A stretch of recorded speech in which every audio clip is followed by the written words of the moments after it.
terre est l'image des cieux. Ce que vous voyez au miroir, c'est l'image. Entre ce qui est au miroir et ce qui est ici, qui est vrai?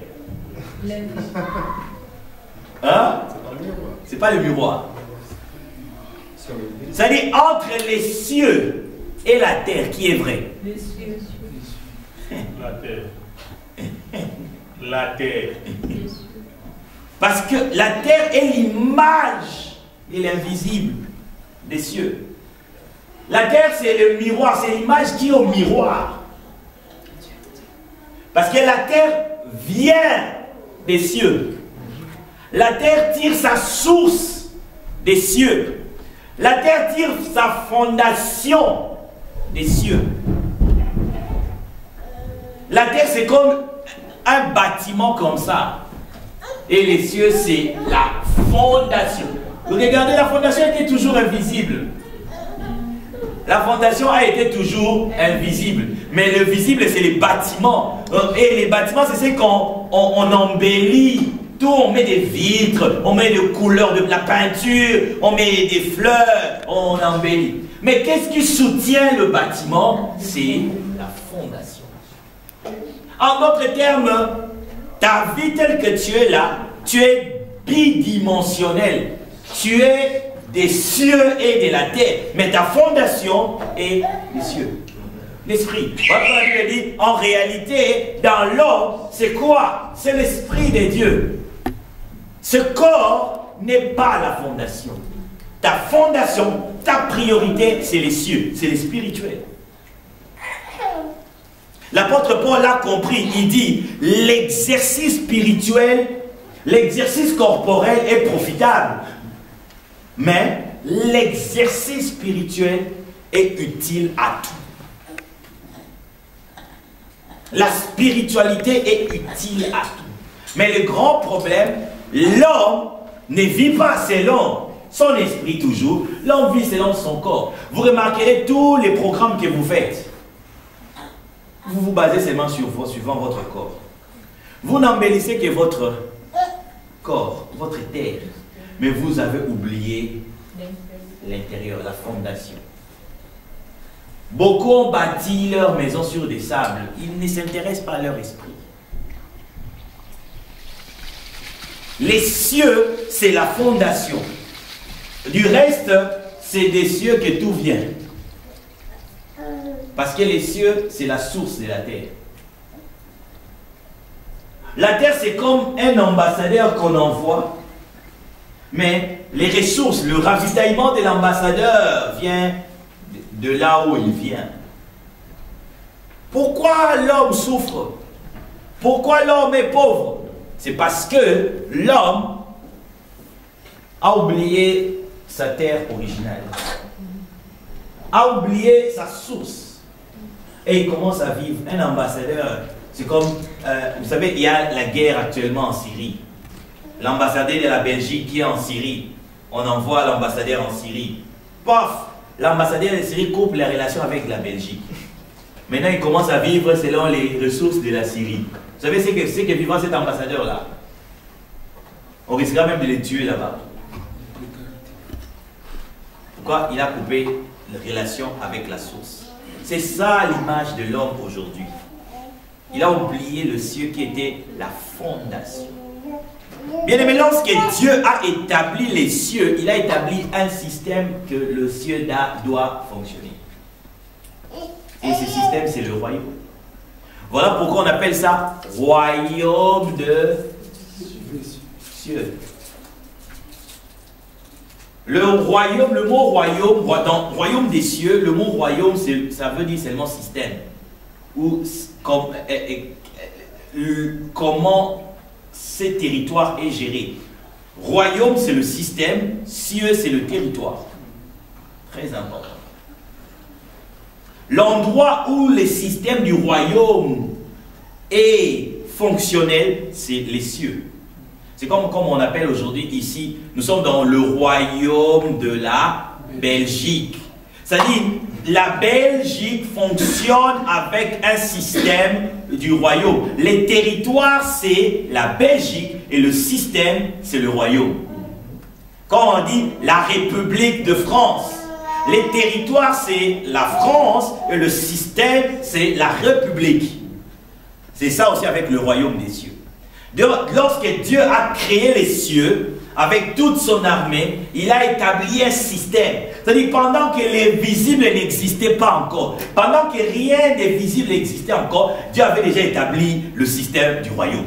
Voilà pourquoi j'aime toujours dire, le royaume est un système établi par Dieu lui-même. Pendant que les Socrates, les Aristote, les Platon, tous ces philosophes que vous connaissez qui ont inventé des systèmes pour la gestion de la terre, pendant que ces hommes-là n'existaient pas encore, Dieu avait déjà créé un système pour gérer les territoires. C'était le royaume des cieux. Dans la Bible, il y a deux termes. Il y a royaume des cieux, il y a aussi royaume des dieux. Ça veut dire la même chose. Royaume des cieux, les cieux c'est par rapport au territoire. Le royaume des dieux, c'est par rapport, très important, c'est par rapport, pardon, c'est par rapport, le mot Dieu là, la première signification que nous pouvons donner, c'est par rapport au leader. C'est-à-dire, dans ces territoires-là, dans ces systèmes-là, les leaders, c'est Dieu. Le royaume des cieux a comme leader, a comme roi Dieu. Voilà pourquoi on appelle ces royaumes des cieux royaume des dieux.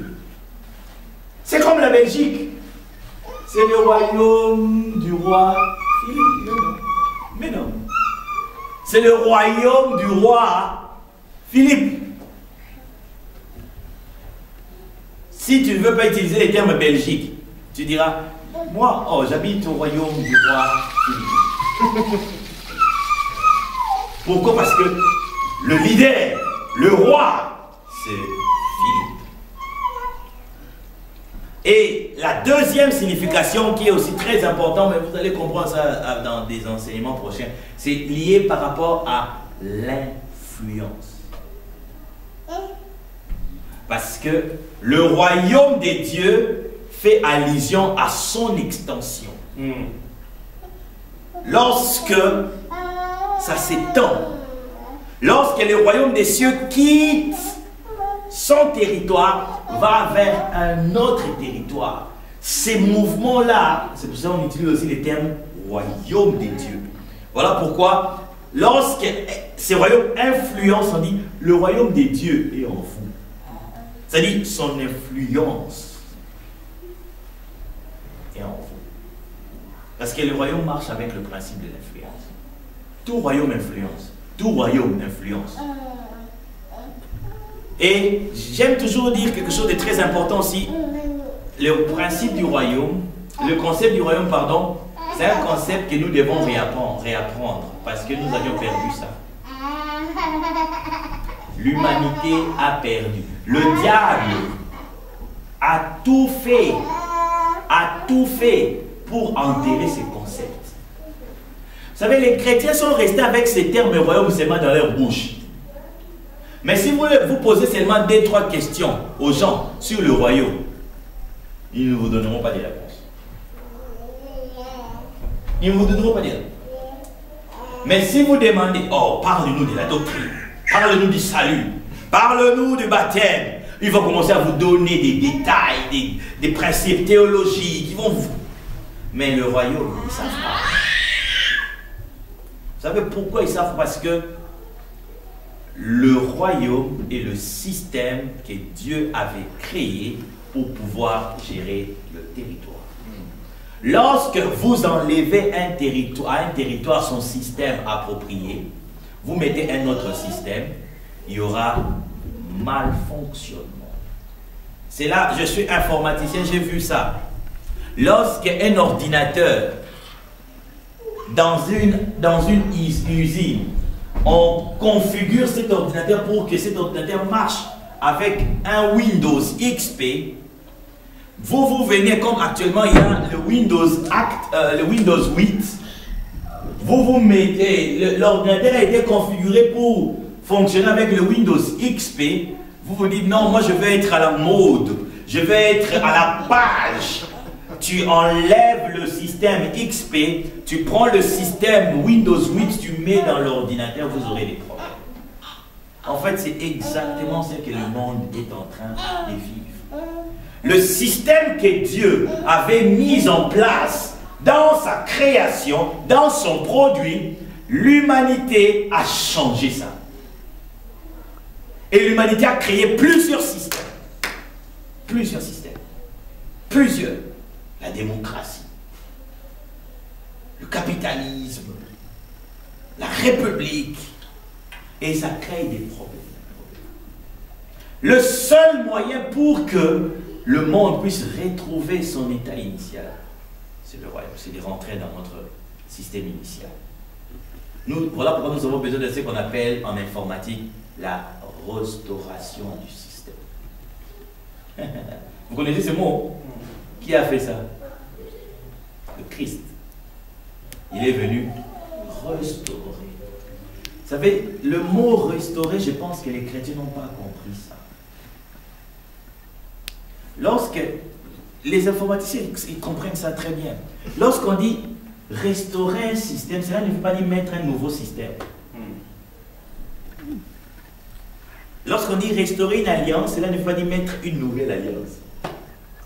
Vous avez le problème avec des termes qui sont dans la Bible. Restaurer un système, c'est mettre l'ancien système qui a été changé.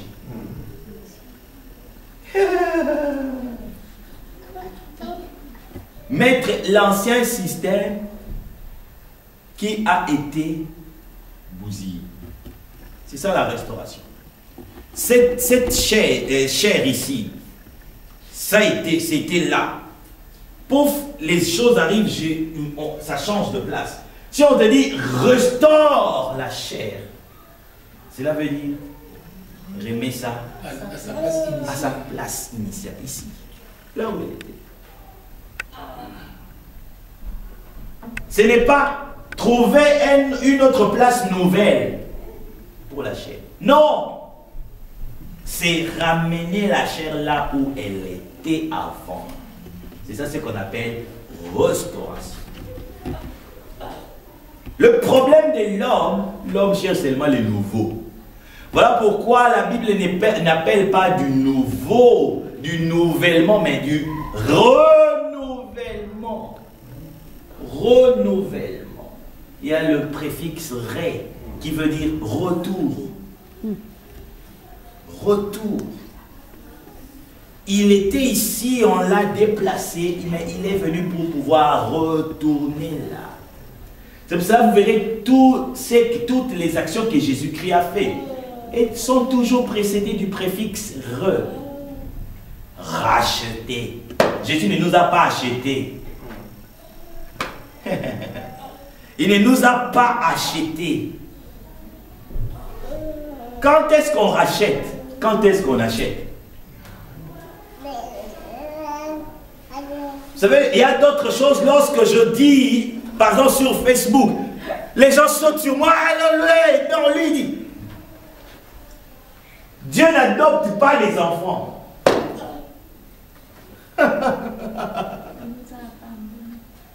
Tu ne peux jamais adopter un enfant qui t'appartenait.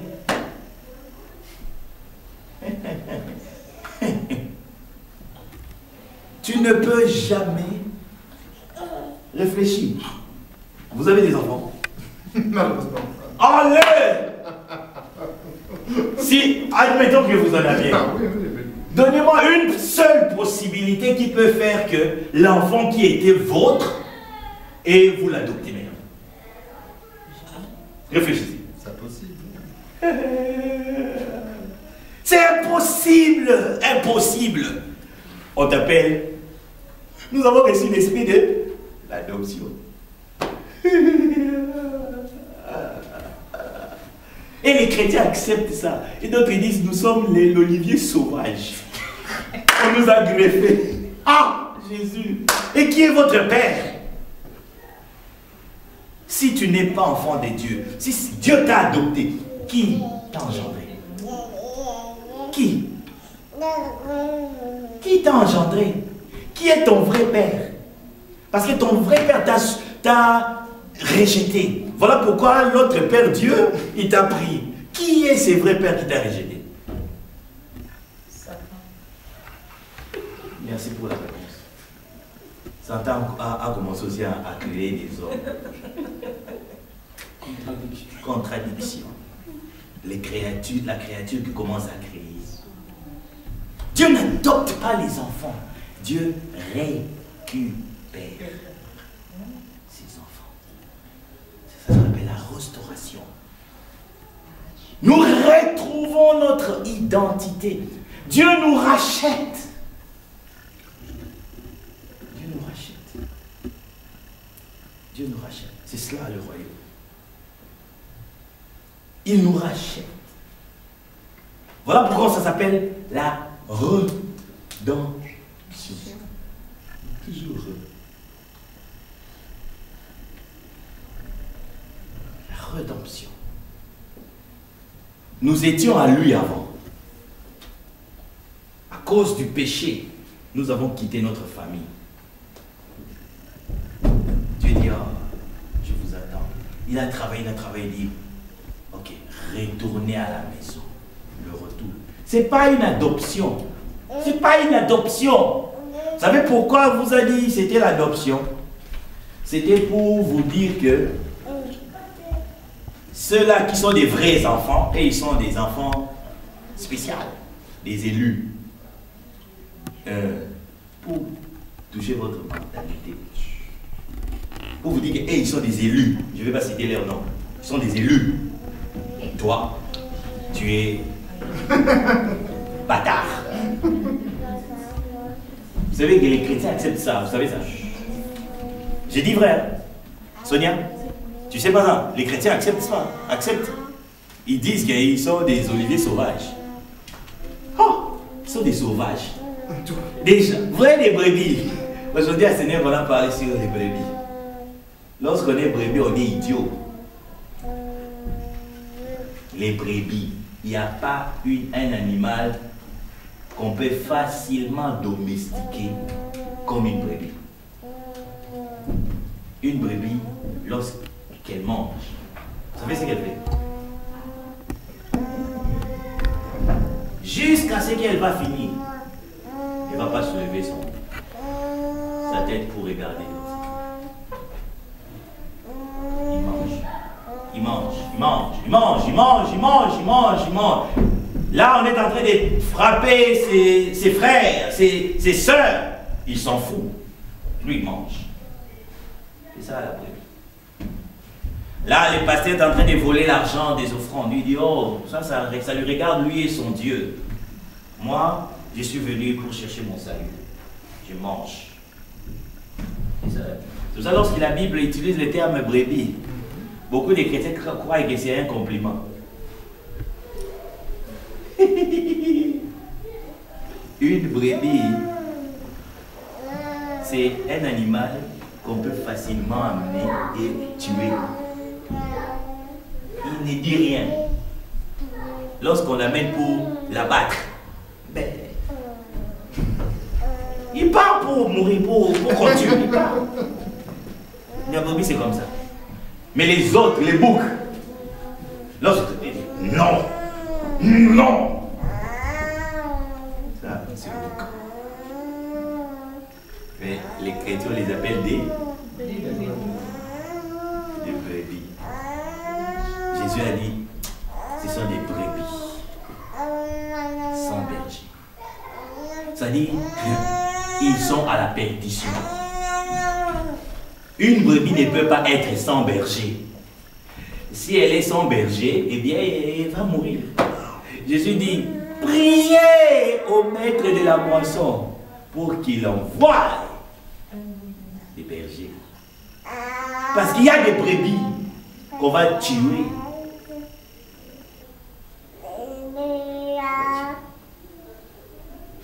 Comme ça.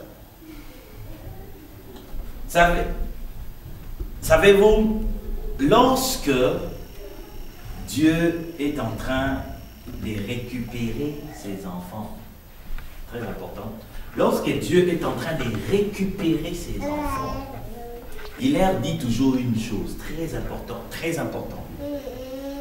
Jésus a expliqué ça dans la parabole du fils prodigue. Nous allons nous arrêter là. Il dit, le fils, il y avait un père qui avait deux fils. L'aîné, une autre catégorie, et le cadet. Le cadet, il a quitté la maison. Il est parti comme nous, les oliviers sauvages. Nous avons quitté la maison.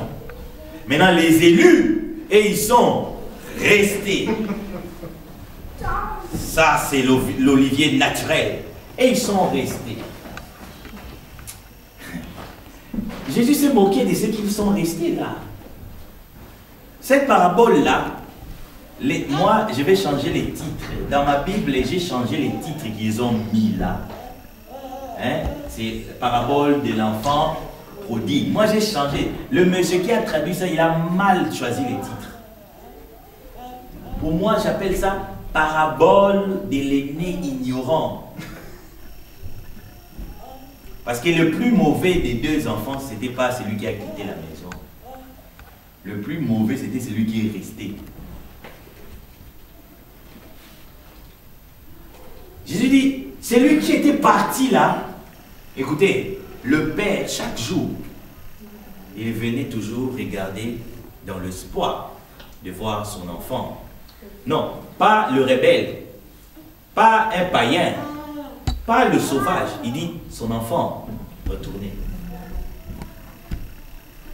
Malgré qu'il avait quitté la maison, cela n'avait pas changé son statut. Il était toujours son enfant. Quitter le toit parental ne te donne pas une autre identité.